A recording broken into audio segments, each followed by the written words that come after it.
Welcome back to A Funnier You, and welcome to another Laughter Audit. In this Laughter Audit, we're looking at a speaker demo video from Mike Robbins, a professional speaker.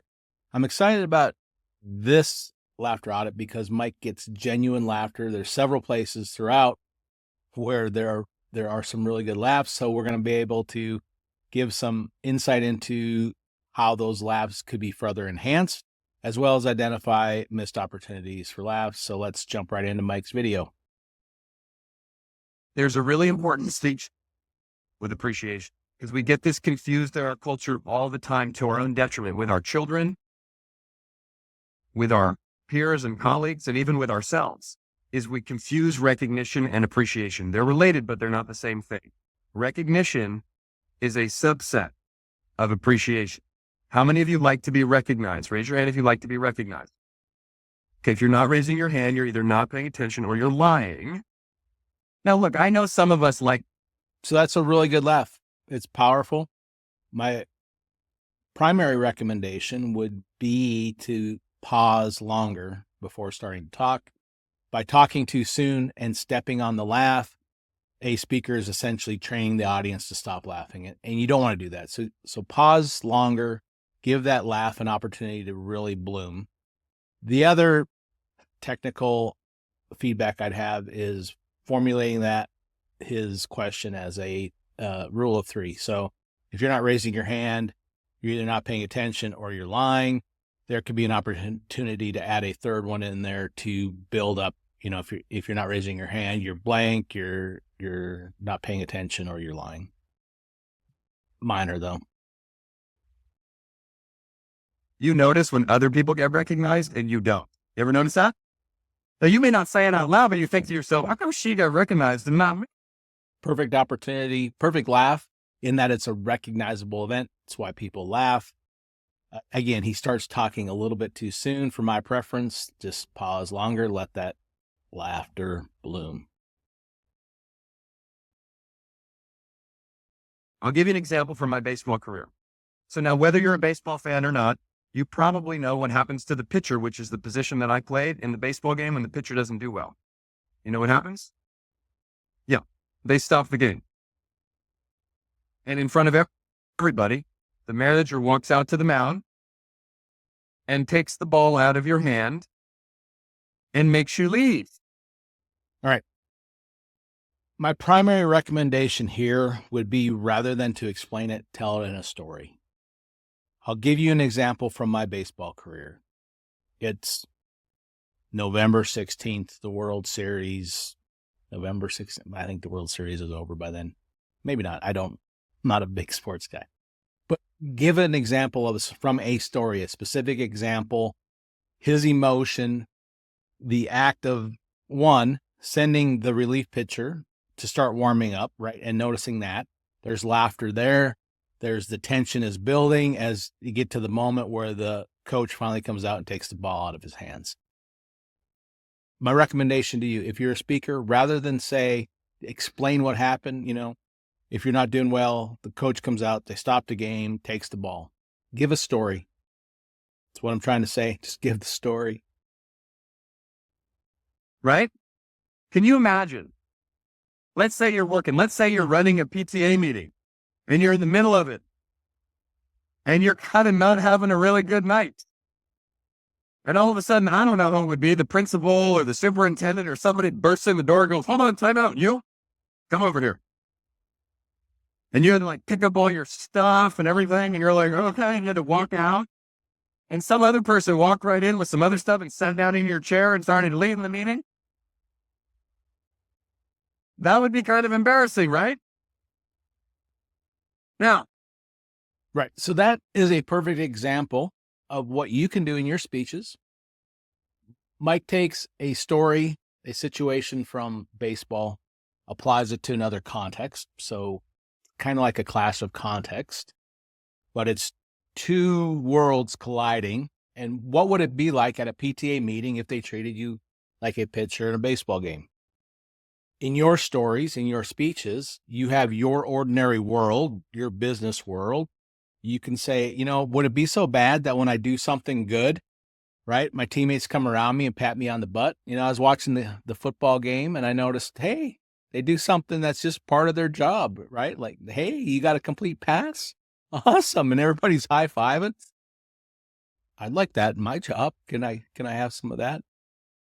Great opportunity. Again, I'd recommend Mike pick some specific points there to let the laughter breathe a little bit more and play with that and see how that feels. He may not like it. It may not be natural, but it would be interesting to see what happens to the laughter. To get someone to replace you. But if it's like the second inning and it's already 7-0, that's not so fun because he'd come out, take the ball out of my hand. He usually wouldn't say anything, or if he did, it wasn't very nice. Here's an opportunity that is begging for a show me that moment. Again, rather than explain, he would say something that wasn't very nice. Tell us something that wasn't very nice. Mike, I'm not mad. I'm just disappointed. Dialogue is a wonderful opportunity to get laughs. Other than that, these laughs along here are wonderful, and I'm so happy to see them.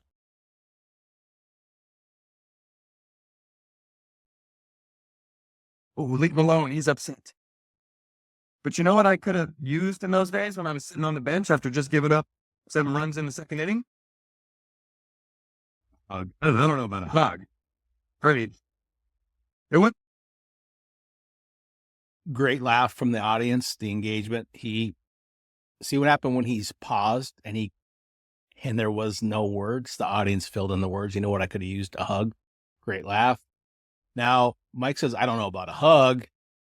I would have recommended, or I would recommend if this ever comes up again, because this would probably happen in every speech that he gives is lean into it. In improv, it's yes and, like, embrace that and act out, getting a hug, him going up to all of his teammates and trying to get a hug. Great opportunity for laughs. Lean into what the audience has said.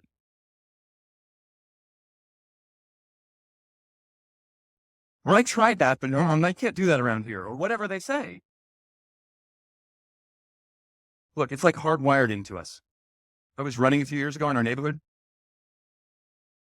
Now, right there, I was running. You could play on why. You could have using the laugh generator, you go, I was running, right? And so there's an assumption that maybe he was running for fitness, running for fun, running for why he enjoyed it. I wasn't, one, it's in LA. I was running a few years ago in our neighborhood. Did he say LA or did I imagine? Well, I tried that, but no, I can't do that around here, or whatever they say. Look, it's like hardwired into us. I was running a few years ago in our neighborhood. Yeah, I made up the LA part. And I was coming to my favorite part of the run, end, right? I think if there would have been a bigger pause, a slowing down of the speech, I think that would have gotten a laugh. And I'm turning the corner and I see our house. I'm all Oh, and there was a little bit of laugh there. You could hear that. The audience wanted to laugh. Fired up, and I'm not really looking where I'm going, but I see the house and I'm song on my iPod. I'm like, all right. So the woo can tie back to his favorite part of the run, right? Woohoo! There's my house.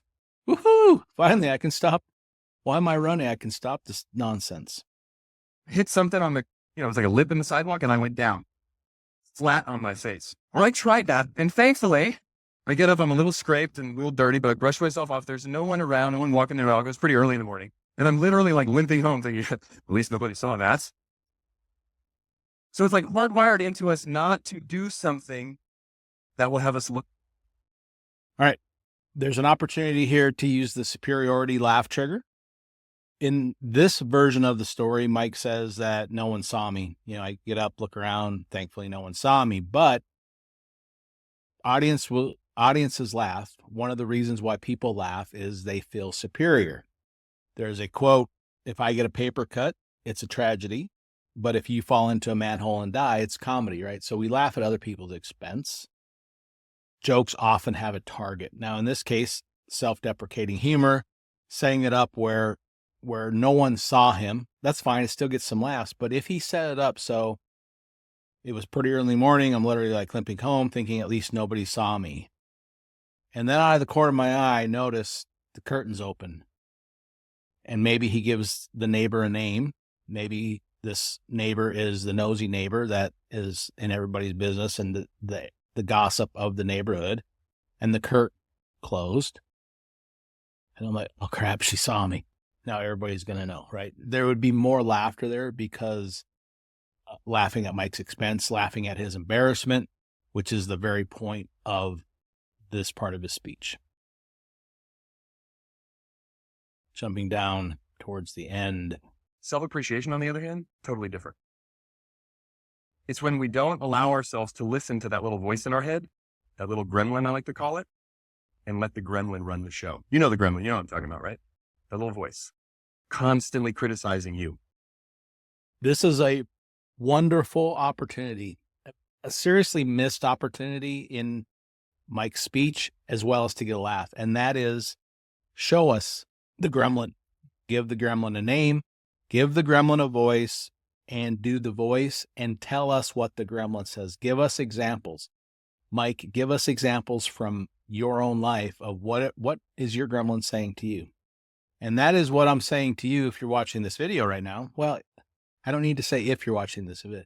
My recommendation to you as you're watching this video right now, when you say something like that voice in your head saying bad things, act it out. Show us what's happening. If you do that, you will get laughs.